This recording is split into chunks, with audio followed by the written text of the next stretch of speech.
Di pa rin talaga ako makapaniwala. Sumugod siya dito, sabi niya, natake tatay mo. Tapos, wala naman pala tatay mo. And then, kinulong ka sa kwarto. Bakit? Di naman nabago yun.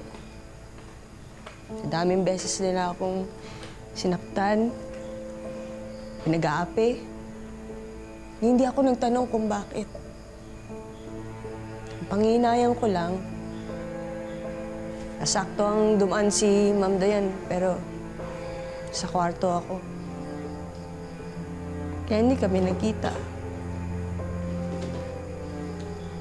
Bakit di mo kaya puntahan? Para saan pa?